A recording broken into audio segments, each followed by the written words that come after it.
I'm going to show you the game between Mamedyarov and Magnus Carlsen from round 8 of the SINQUEFIELD Cup. Historically, Mamedyarov does not have a good record against the world champion, but things are changing. In Biel just a few weeks ago, Mamedyarov completely outplayed Carlsen in their game to win the tournament. So how would Carlsen respond in this game? Well, we didn't see a repeat of Hushgate. Carlsen tried to silence his critics with good moves on the chessboard. Now, before we look at the game, let me say, if you like this channel, then please do click on the subscribe button. And if you want instant notifications for when new videos are posted, then click the bell as well. And if you'd like to support this channel, do check out patreon.com PowerPlayChess. You'll also see the description, the link in the description up there. And check out all the extra stuff you can get if you make a contribution. Thank you. Now, on with the game. Mamedyarov with the white pieces, as he had against Carlsen in Biel. Now, in Biel, Carlsen played a normal King's Indian with d6. But here, and then of course that gives white a nice space advantage. But here Carlsen played more solidly, playing c6 and d5 like a Grunfeld, so that doesn't cede ground in the center. So that shows that Carlsen is treating Mamedyarov with more respect in this game. Now the usual move here of course is for black just to castle, but a5 played by Carlsen, so a little bit unusual. It aims to create some space on the queen side and to bring this rook into play. Normal move here is to castle for white, but Mamedyarov plays something a little bit unusual. He plays b3, not fearing the pawn coming to a4. And he just met that with bishop a3. Carlsen exchanged, and you can see that this bishop is protected by the rook, no problem at all. Mamedyarov said afterwards that he'd played this idea before, and it does seem like a very simple way of meeting this advance of the rook's pawn. It's quite clear that after just a few moves, white has a slightly better position. He has better development than black. He also has a slight space advantage, and this advance of the rook's pawn, while it has brought black's rook into play, hasn't achieved that much more. So a good start from Mamedyarov, and it's clear that he is the first to take the initiative in this position, putting his knight on this nice outpost supported by the pawn. Knight e4 from Carlsen, he's doing the same. And now Mamedyarov just again starts to use his lead in development to get a slight initiative in this position. He exchanged on e4 and played the queen into b5. You could play rook c1 first, but queen b5 certainly looks very natural, and you can see that white is starting to attack things. There are a few loose points in black's position. Also, this knight on a6 looks to be a little bit offside, but Carlsen's next move rather caught Mamedyarov by surprise. A very simple move, and it looks a little bit passive, but actually black is fine in this position. The point is, if white starts to build up with a normal move like rook c1, then knight c7 brings that knight back from the brink and plants it solidly in the center on d5, and the position has been transformed after that. The knight is so beautifully placed, covering very important squares and looking over into white's position as well. So Mamedyarov preempted knight c7 by playing queen c4, nudging the queen back and looking at this f7 pawn. And Carlsen played, well, a strong decision, you could say. He made a big decision by exchanging off that bishop for the knight. It's actually a very good choice. Queen d3. So if the the queens are exchanged, then obviously that gives black nice counterplay with that pawn.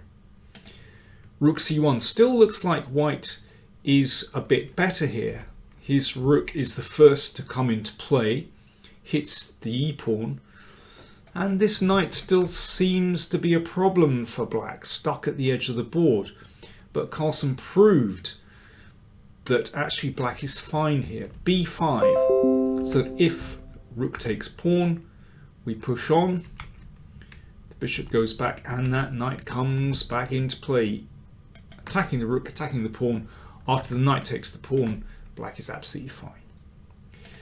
So rook c6 played by Mamedyarov, hitting that knight. Still looks very passive for black.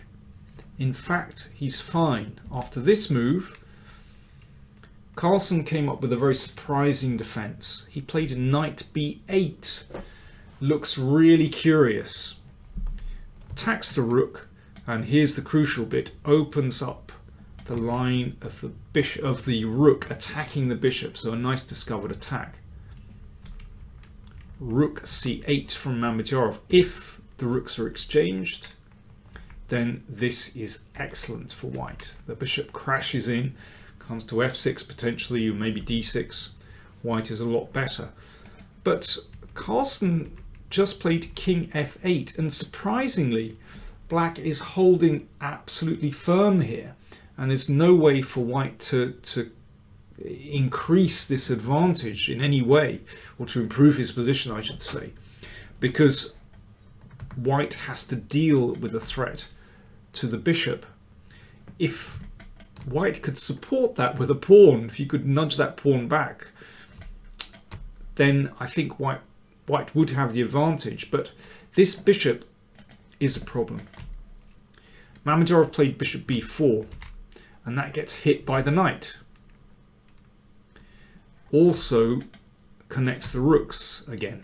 So white exchanges rooks, and now he's got a slight problem with that bishop. Could pin,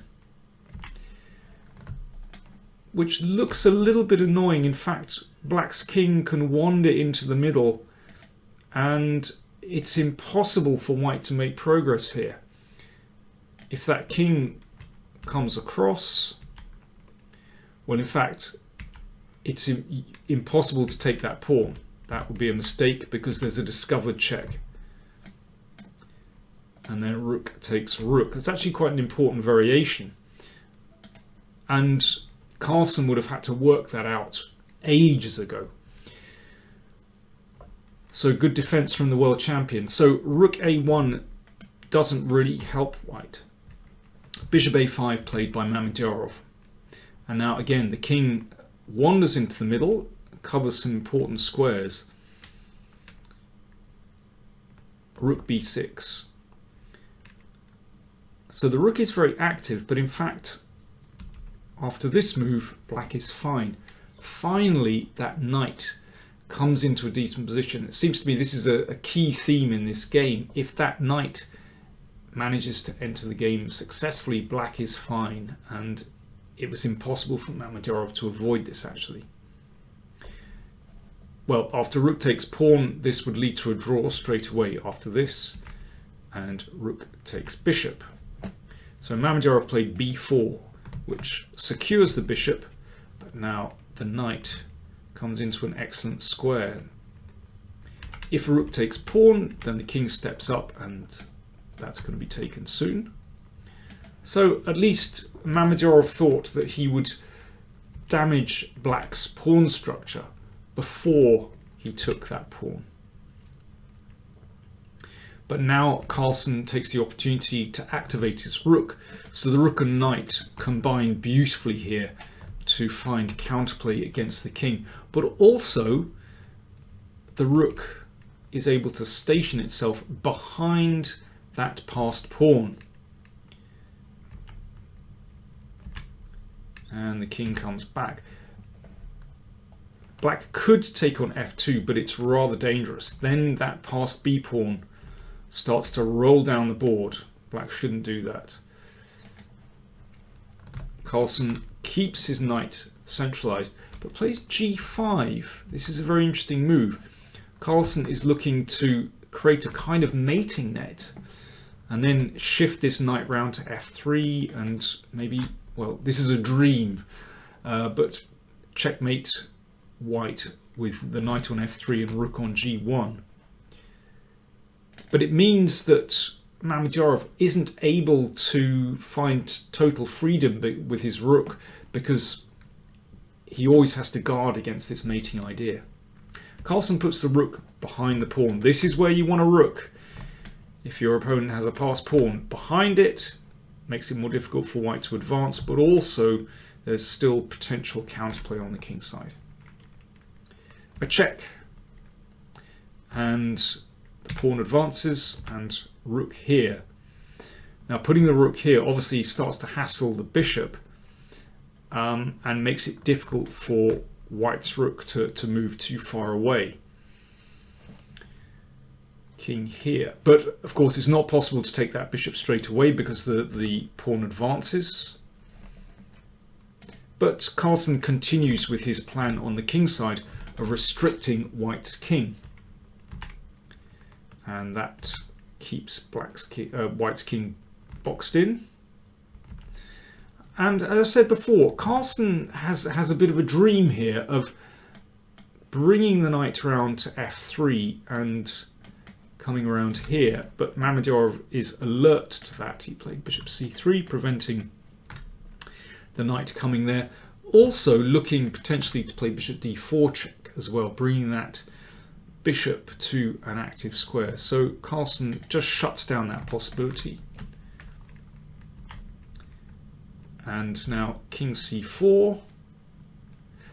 You could take this pawn, but after this, there's no real danger for white. So king c4, hitting the bishop, a check, and another check, and another check.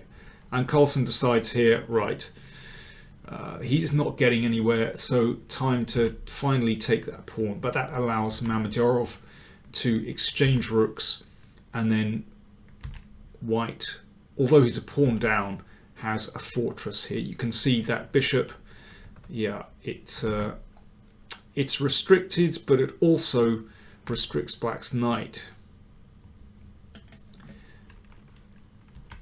And white's king comes around. This is the important bit, that white's king comes around here, and that blocks out black's king.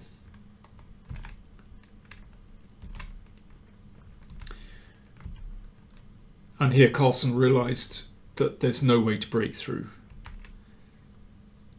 and they repeated the position 3 times, which of course is a draw. Black has a symbolic pawn advantage, but I'm afraid can't do anything with those triple pawns, and that was that, a draw. Well, I thought that was actually a very tense, close game, and both players showed good skill there in holding the game, actually.